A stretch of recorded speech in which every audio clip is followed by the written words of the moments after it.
What's up? How's it, people? Nate Woodman here. We are coming to you live from my home studio. I'm coming to you today talking to you about the Novation Launchkey 88. I've had it for about a month now from the good people at Rocket SA to test it out, take it through a little test run in the studio, and this is my little report back. Cool. So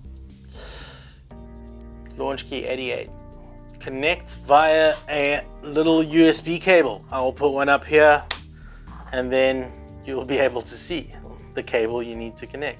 It's a normal USB. The other thing about it is also the new software they've got called Components, which is really cool, keeps all of your hardware up to date, but also there's none of that auto map anymore. Don't need any of that. It's a beautiful scenario. Works intuitively with Ableton, not so much with Studio One, which is the other DAW that I use in studio.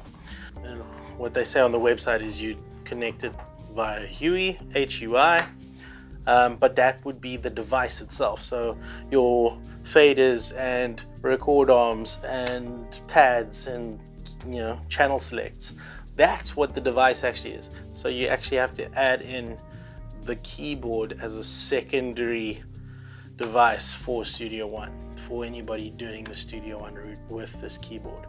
Beautiful keyboard though. I found some very interesting sounds playing on the Mk3 and Control from Complete that I didn't know I had that many patches on one sound, or one setting, even one patch, which is really cool.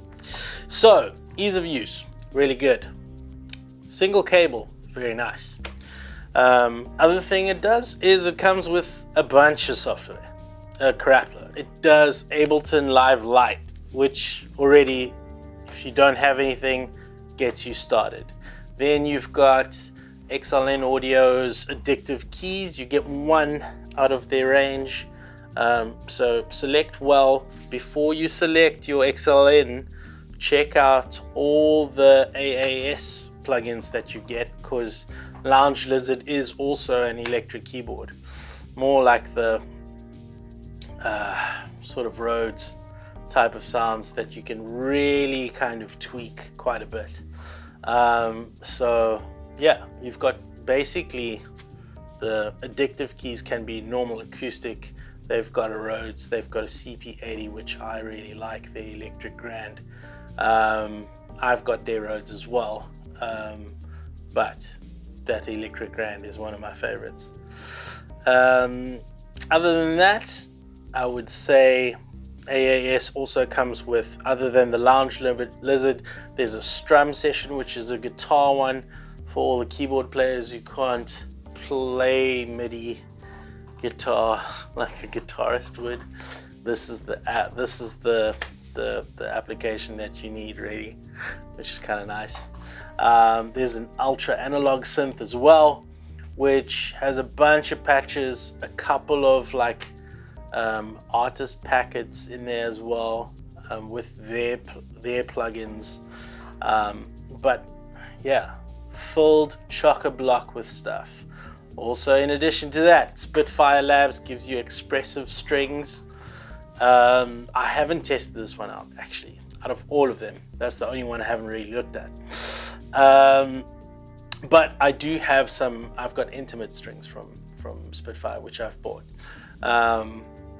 But yeah, it is their string packages are insane. They're really, really, really great. Even the smaller ones, which is I've got a few cinematic range packages from Spitfire, and I can tell you they are amazing. Very, very, very amazing. Cleve Grand gives you Reverb, which is a really nice, very cool reverb plugin with immense possibilities. You've got a really nice randomize button if you don't want the norm, the straight to the norm best plug-in reverbs. No, it's got some really sort of interesting diffusion happening in the plugin itself. So have a look at that one. DAW cassette as well for that lo-fi sound. If you need it, you got it. It's in there. Obviously with Ableton Live, even the Lite comes with a bunch of software. I think it's about 5 gigs of instruments.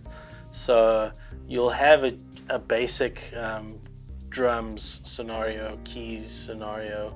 There'll be bass, guitar, synths. So a lot of these packages come with the keyboard. And when you register it online with Novation itself, that's where you would manage getting all of these things. So the first thing I would say is accessibility to the software is amazing. The connectivity to your computer, be it laptop or tower, Mac or Windows, USB plug-in, and you're good to go. If you are preferably wanting to use Ableton, super easy to get it around.